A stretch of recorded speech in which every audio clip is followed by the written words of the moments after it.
Hello बच्चों, let's read the question. So question says that 0.01 gram sample of CrNH3 Hol 4 SO4Cl is dissolved in 25 ml of the water and the osmotic pressure of the solution is 59.1 torr at 25 degrees Celsius. How many moles of the ions are produced per moles of the compound is? क्या बोला गया इस question में कि अगर मैं इतना ग्राम इस सैंपल का अगर डिसॉल्व करता हूँ 25 ml वाटर में तो उससे ऑस्मोटिक प्रेशर कितना बनता है। ऑस्मोटिक प्रेशर बनता है आपका यहाँ पे 59.1 टॉर। ठीक है, अगर मैं इसको एटीएम में कन्वर्ट करूंगा तो 59.1 को 760 से मुझे डिवाइड करना पड़ेगा ताकि ये एटीएम में कन्वर्ट हो जाए। अब ऑस्मोटिक प्रेशर का हम फॉर्मूला क्या पढ़ते हैं, so that is equal to 1 factor i into C R T.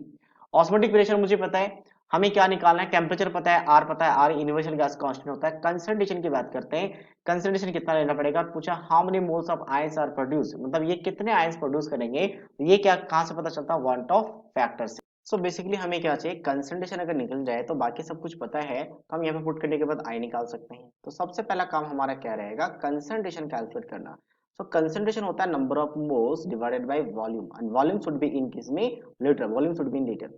अब नंबर ऑफ मोल्स क्या होता है, गिवन मास पर मोलर मास, तो गिवन मास तो आपके पास कितना है 0.010 एंड मोलर मास कितना है, तो इसके लिए क्रोमियम के लिए 52 होता है। नाइट्रोजन का कितना हो जाएगा, नाइट्रोजन का आपके पास 14, हाइड्रोजन के लिए 1, सल्फर के लिए 32, ऑक्सीजन का 16 एंड क्लोरीन का 35.5।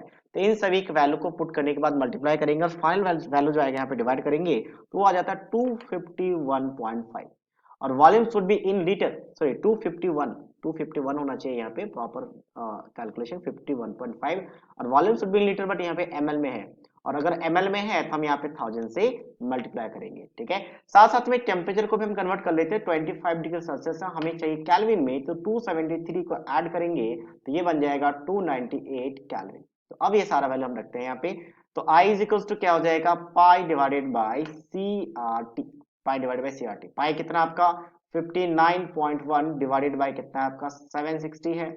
आर का वैल्यू कितना होता है 0.0821, यूनिवर्सल गैस कांस्टेंट 80 मीटर पर मोल केल्विन में यही होता है।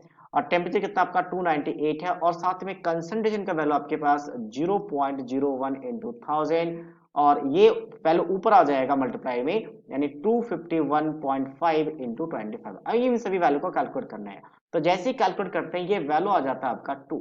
तो वन ऑफ फैक्टर कितना आ गया, 2 आ गया।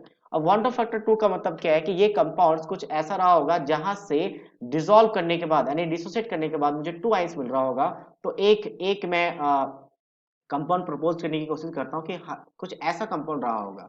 ठीक है, यहाँ पे 4 है, साथ में एक SO4 को अंदर ले लेते हैं और क्लोरीन को बाहर ले लेते हैं। तो ये जब ब्रेक होगा तो ब्रेक होके कैसा बनेगा, कितने मोल्स ऑफ आयन मिलेंगे, तो 2 मोल्स मिलने चाहिए। तो ब्रेक होने के बाद ठीक है, एग्जैक्टली कुछ जरूरी नहीं कि आपके पास एग्जैक्टली यही कंपाउंड हो, बट कुछ ऐसा ही कंपाउंड्स होने की पॉसिबिलिटीज है जहां पे 2 आयंस मिलेंगे, एक क्लोरीन का एक कॉम्प्लेक्स का 2 आयंस।